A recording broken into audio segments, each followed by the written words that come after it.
எப்படி இடம்பெறுது இங்கே.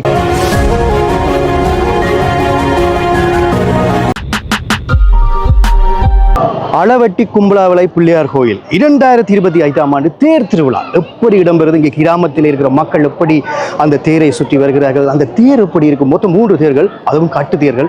இலங்கையிலேயே கட்டுத்தேர்கள் என்பது சில ஆலயங்களில் தான் அது இருக்கிறது. அளவட்டி கும்பலாவளை பிள்ளையார் கோயில் தேர் உற்சவம் 2025ஆம் ஆண்டு எப்படி இருக்கு வாங்க பார்க்கலாம். இதோட யூடியூப் சேனல் முதல் முறையாக பார்க்குறீங்கன்னு சொன்னால் மறக்காம சப்ஸ்கிரைப் பண்ணி இந்த காணொலியை பாருங்க. கோயிலுக்கு வந்தாச்சு.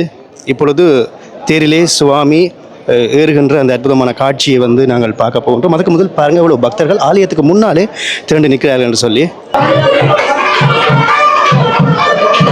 ஆலயத்துக்கு முன்னாலே இவ்வளோ பக்தர்கள் திரண்டு நிற்கிறார்கள் சொல்லி பாருங்க.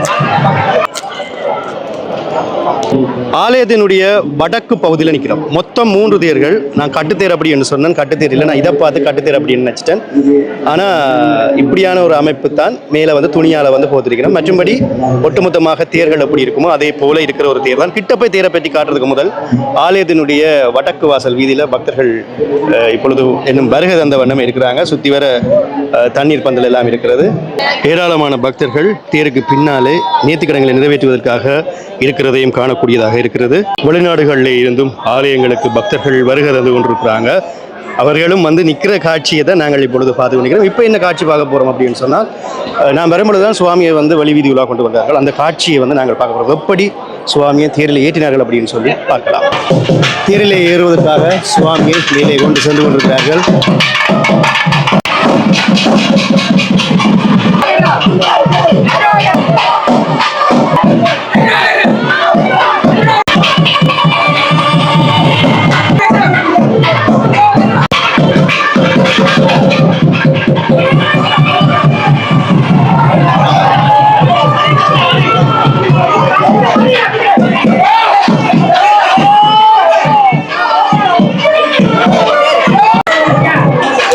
இன்றைய நாள் அளவட்டி கும்பலாவளை பிள்ளையார் கோயில் கணபதியை எப்படி அலங்கரித்து கொண்டு வந்திருக்காங்க என்று சொல்லி பாருங்க.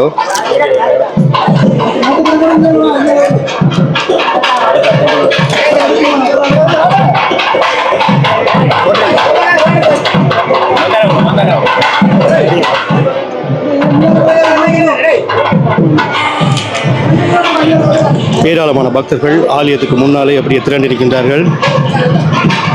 3 சுவாமிகளையும் இந்த தேரினுடைய அந்த மண்டபத்திலே வந்து வைக்கின்ற காட்சியை வந்து நாங்கள் இப்பொழுது பார்த்து கொண்டிருக்கின்றோம். தேருக்கு முன்னால் பக்தர்கள் குவிந்து கிடக்கிற ஆயிரக்கணக்கான தேங்காய்களை வந்து உடைக்கிற காட்சியை வந்து பார்த்து கொண்டிருக்கிறோம்.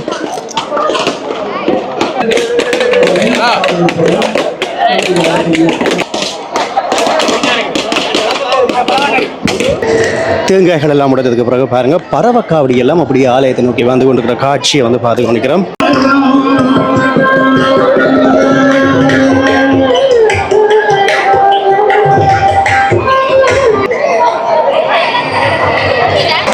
பாருங்க இந்த பட்டாவில் நிரம்புற அளவுக்கு தேங்காய் உடைச்சிருக்கணும். பிள்ளையார் கோயில் என்றதால முழு முதல் கடவுள் விநாயகனுக்கு தேங்காய் உடைப்பது வளமை. அதுவும் பிள்ளையார் கோயில் தேர்ண்டா சொல்லவா வேணும். பாருங்க தேங்காயில் பாருங்க. இன்னும் சற்று நேரத்தில் சுவாமி அப்படியே தெருவிலே வெளி வீதி உலா வரப்போகின்றார். ஆலயங்களில் இருக்கிற இந்த தேர் சிற்பங்களை பற்றி சொல்கிறது நான் வளமை. அதே மாதிரி இந்த ஆலயத்தினுடைய தேர் சிற்பங்களை பற்றி சொல்ல போகிறேன். முக்கியமாக பார்த்தீங்கன்னு சொன்னால் வேலைப்பாடுகளை பாருங்கள். எல்லாம் பெரிய பெரிய சிற்பங்கள். நீங்கள் சிறிய தேர் சிற்பங்களை தான் பார்ப்பீங்க, எல்லாமே பெருசு. வேலைப்பாடுகளை பாருங்கள். இப்போ சில்லை வந்து கிட்டத்தட்ட 6 அடி உயரத்துக்கு மேலே. அதே மாதிரி வேலைப்பாடுகளை பாருங்க. ஒரு பிரமிக்கிற வகையில் இருக்கிற வேலைப்பாடுகளை வந்து பார்த்து கொண்டிருக்கிறோம். குறிப்பாக மேலே பாருங்க விநாயகர் பெருமான் அப்படியே சிங்கத்துக்கு மேலே நிற்கிற மாதிரி, அப்படியே விநாயகர் பெருமான் உறங்குற மாதிரியான அமைப்புகள். இப்பொழுது வந்து தேரனுடைய வடக்கயிறை வந்து பக்தர்களுக்கு வழங்குகின்ற அந்த அற்புதமான காட்சியை வந்து பார்த்து கொண்டிருக்கிறோம். பாருங்க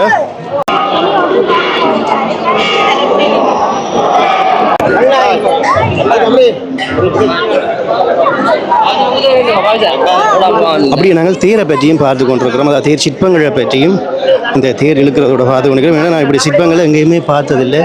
கீழே பாருங்க சிற்பங்களை, இவ்வளோ பெரிய தேரை இன்னும் சற்று நேரத்தில் இழுக்க போயிடும். சிற்பம் எல்லாம் அப்படியே சொல்ல வார்த்தையே இல்லை. வேலைப்பாடுகளை பாருங்க மக்களே. சில்லுன்ற பெருசை பாருங்க. தேரினுடைய மற்ற பகுதியில் வந்து நிற்கிறோம். முற்று முழுதாக சிற்ப வேலைப்பாடுகள் எல்லாம் பெரிய பெரிய சிற்பங்கள். இப்போ குதிரை என்று சொன்னாலே அது ஒரு 3 அடிக்கு நிற்குது அந்த சிற்பம்.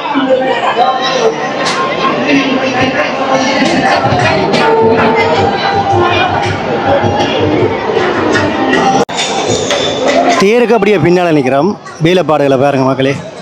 வா, மேலே விநாயகர் பெருமானை ரசித்து செதுக்கி இருக்கின்றார்கள்.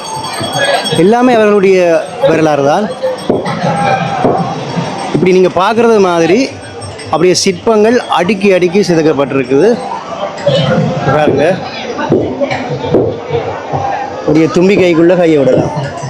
அப்படியான ஒரு வேலைப்பாடுகள்லாம் எல்லாம் பெருசு, ஒரு பிரம்மாண்டம். இப்போ இந்த தேரை வந்து எப்படி பக்தியோடு இழுக்கின்றார்கள் என்று சொல்லி நாங்கள் அப்படியே பார்க்க போகின்றோம். இப்பொழுது தேரை வந்து வடம் பற்றி இழுக்கிற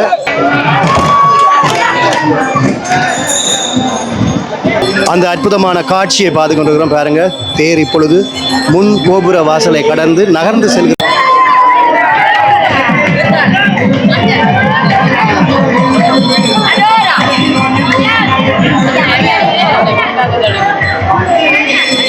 காட்சியை பார்த்து கொண்டிருக்கிறோம். மிகவும் ஒரு பிரம்மாண்டமான ஒரு தேர், அது மதிகளவான சிற்ப வேலைப்பாடுகளை கொண்ட தேர்.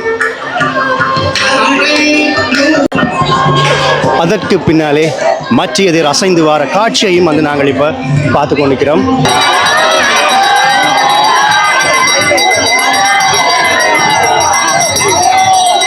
இரண்டாவது தேரை பக்தர்கள் பக்தியோடு வடம்பிழுத்து இழுக்கின்ற அந்த அற்புதமான காட்சியை வந்து பார்த்து கொண்டிருக்கிறோம். முருகப்பெருமான் எப்படி இரண்டாவது தேரிலே வருகின்றார் என்று சொல்லி பாருங்க. அதோடு அந்த இரண்டாவது தேரையும் வந்து நாங்கள் பார்க்குறோம். இதில் வந்து பெரும்பாலும் சிற்ப வேலைப்பாடுகள் என்று இல்லை, ஆனால் பார்க்குறதுக்கு ஒரு அற்புதமான ஒரு தேர். மேலே பிரசன்னா குருக்கள், பிரசித்தி பெற்ற குருக்கள் மேலே இருக்கின்றார்.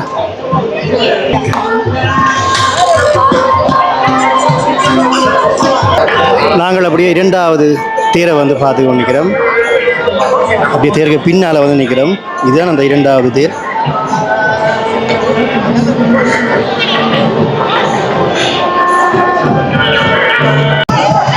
அடுத்தது மூன்றாவது தேர்.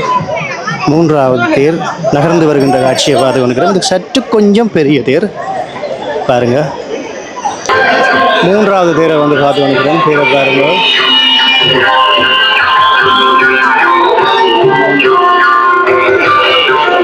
மிகவும் மெதுவாகத்தான் தேரை வந்து இழுத்து கொண்டு செல்லுங்கள். இந்த 3 தேரும் வந்து நல்ல ஒரு பிரம்மாண்டமான தேர்கள் தான்.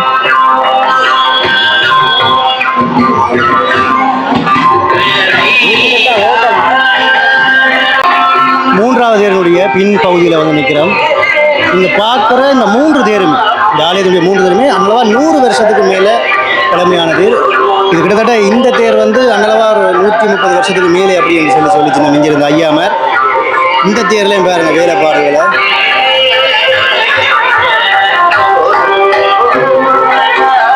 அது மட்டும் இல்லை, தேர் வந்து மிகவும் மெதுவாக தான் அழிக்கணும்.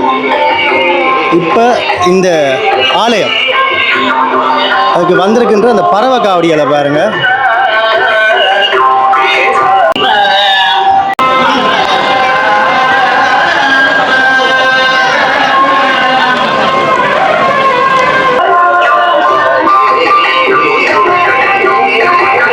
அதோட பக்தர்கள் பின்னாலே நேர்த்தி கடன்களை வந்து நிறைவேற்றி கொண்டிருக்கின்றார்கள்.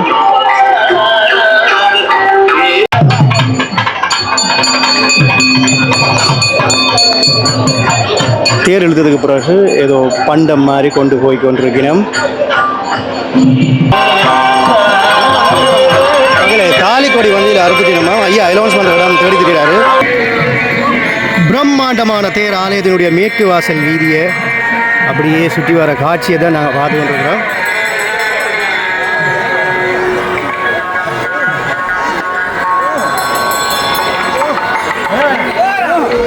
அப்படியே வந்து பாருங்க, படையல் எல்லாம் வச்சிருக்கணும் இங்கேயும் அங்கேயும்.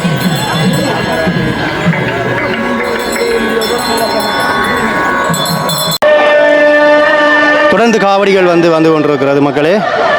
அதோடு சேர்ந்து தேரும் அங்கே எழுத்து கொண்டிருக்கின்றார்கள். முதல் முறையாக இந்த கோயிலுக்கு வந்தேன். உண்மையிலேயே நான் அடுத்ததாக இன்னொரு கோயிலுக்கு போகணும், அதனால் நான் வழிகிடணும். அது எந்த கோயில் அப்படின்னு சொன்னால் சுதுமலை புவனேஸ்வரி அம்மன் ஆலயத்துக்கு செல்லணும்.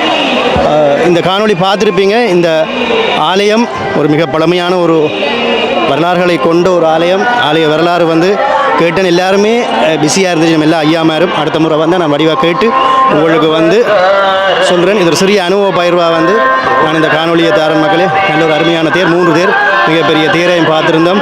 அடுத்த காணொலியை உங்களை நான் சந்திக்கும் வரை என்றும் உங்கள் அன்பான விருது. நன்றி உறவுகளே.